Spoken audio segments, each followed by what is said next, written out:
Have you ever wondered why a series of religious wars, known as the Crusades, were waged for nearly 2 centuries?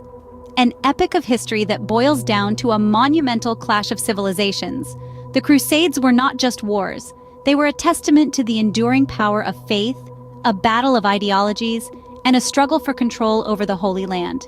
At the heart of these conflicts, between the 11th and 15th centuries, were 2 major players: the Christian Europeans and the Muslims of the Middle East. While the motivations of the individual crusaders varied, the overarching objective was singular: the control of the Holy Land. This sacred ground, deeply revered by both Christians and Muslims, became the epicenter of a religious and political tug-of-war that spanned centuries. The story of the Crusades begins with Pope Urban II, a pivotal figure in this historical saga. At the Council of Clermont in the year 1095, he issued a call to arms that resonated across Europe. His plea was not only for the liberation of the Holy Land from Muslim control, but also for the unification of Christendom under a common cause. This call ignited a flame of religious fervor that fueled the First Crusade and set the stage for the many that followed. But the Crusades were not merely about religion, they were also about power, about the expansion of European influence, and the assertion of the Church's authority. Even as the knights embarked on their long and treacherous journey to the east, the leaders back home were engaged in their own power plays, maneuvering to secure alliances and consolidate their dominions. As we delve deeper into this intricate tapestry of history, we'll find that the Crusades, much like the era they belonged to, were a complex interplay of faith, politics, and ambition. The repercussions of these wars were far-reaching, not just shaping the Middle Ages, but also laying the groundwork for the modern world. And so the stage was set for a clash of civilizations that would echo through the ages. Imagine a time when knights and nobles, stirred by religious fervor, embarked on a perilous journey to reclaim the Holy Land.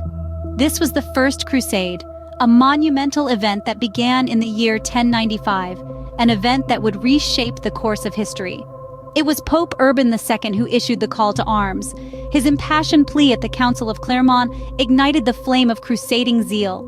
The goal was clear: to liberate Jerusalem and the Holy Land from the perceived oppression of the Muslim Seljuk Turks. This was more than a military expedition. It was a pilgrimage, a holy mission blessed by the Pope himself. Thousands heeded the call, from knights and nobles to peasants and clerics. They journeyed across mountains, deserts, and seas, enduring hardship and danger, driven by faith and the promise of spiritual rewards. Their journey culminated in the capture of Jerusalem in the summer of 1099. After a grueling 5-week siege, the city fell to the Crusaders. But the liberation of the Holy Land was tainted by the blood of innocents. In the aftermath of the capture, the Crusaders, driven by religious fanaticism and greed, committed brutal massacres. Muslims and Jews, men, women, and children, none were spared in the frenzy of violence that followed. The Crusaders, victorious, established 4 Crusader states in the Middle East: the Kingdom of Jerusalem, the County of Edessa, the Principality of Antioch, and the County of Tripoli. These were Christian strongholds in a sea of Muslim territories, a bold and precarious foothold in the Holy Land. The First Crusade had ended, but the seeds of conflict had been sown. The Crusaders had carved out a piece of the Middle East for themselves, but their presence was a constant source of tension. This was just the beginning. The Crusades would continue in one form or another for nearly 200 years, a testament to the enduring power of faith, ambition, and the bitter taste of conflict. In the wake of the First Crusade, an endless cycle of retaliation began. This retaliation would manifest itself in the form of 2 more significant crusades, the Second and the Third. These were not simply religious wars, but were also deeply intertwined with politics and power plays. The Second Crusade, launched in the year 1145, was a response to the fall of the County of Edessa, the first of the Crusader states established in the East. The endeavor, however, was less than successful. Despite the participation of 2 powerful European monarchs, King Louis VII of France and Emperor Conrad III of Germany, the Crusaders were unable to regain the lost territory. This failure would set the stage for one of the most iconic figures of the Crusades to rise to power. Enter Saladin, a man whose name would become synonymous with the Muslim resistance. His rise to power in the late 12th century marked a turning point in the Crusades. In 1187, he successfully recaptured Jerusalem, the spiritual and symbolic heart of the Crusades, from the Christians. This loss sent shockwaves through Christendom, triggering the Third Crusade. Among those who answered the call to arms was Richard the Lionheart, King of England. Known for his military prowess, Richard led his forces into several successful campaigns. However, despite his victories, the ultimate goal of reclaiming Jerusalem remained elusive. The Third Crusade ended in a stalemate, with a treaty that allowed Christian pilgrims access to the holy sites in Jerusalem, but kept the city under Muslim control. The Second and Third Crusades were a testament to the complexity and volatility of the time period. They were marked by tremendous bloodshed, shifting alliances, and a deepening divide between the Christian and Muslim worlds. The Middle Crusades, while not always successful, had forever altered the course of history. They set the tone for the conflicts to come, shaping the political and religious landscape of the medieval world and leaving a legacy that echoes even into the present day. Even as the fervor of the early Crusades waned, the echoes of war continued to reverberate. The later Crusades, while less successful, were no less impactful. The Fourth Crusade, for instance, was a disastrous turn of events that did not even reach the Holy Land. Instead, it led to the sack of Constantinople in 1204, a Christian city, marking one of the darkest chapters in the history of the Crusades.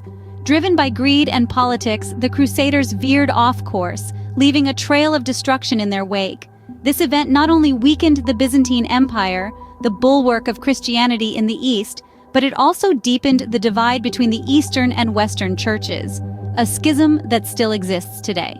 The later Crusades also saw the rise and fall of various Crusader states, with the last stronghold, Acre, falling in 1291.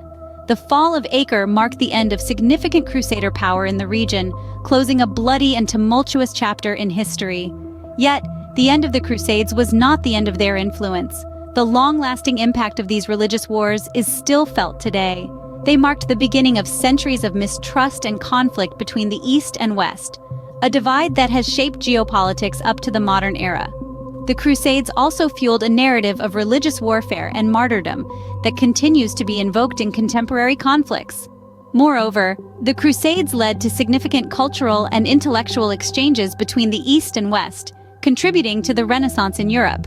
They introduced Europeans to a wider world, influencing art, literature, and philosophy, and paving the way for the age of exploration. Thus, the Crusades, a series of wars born from religious fervor, left a legacy that still shapes our world today.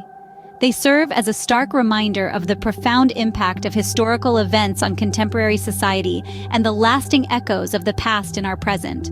The Crusades, a clash of civilizations, a cycle of retaliation, a lasting legacy. Born out of religious fervor, these holy wars were marked by heroic figures and significant battles, shaping the course of history. The Crusades, driven by the desire for spiritual redemption and territorial conquest, left an imprint that transcends centuries. From the early calls to arms to the later Crusades, their influence continues to be felt. The echoes of the Crusades continue to reverberate through time, a reminder of a turbulent chapter in our shared history.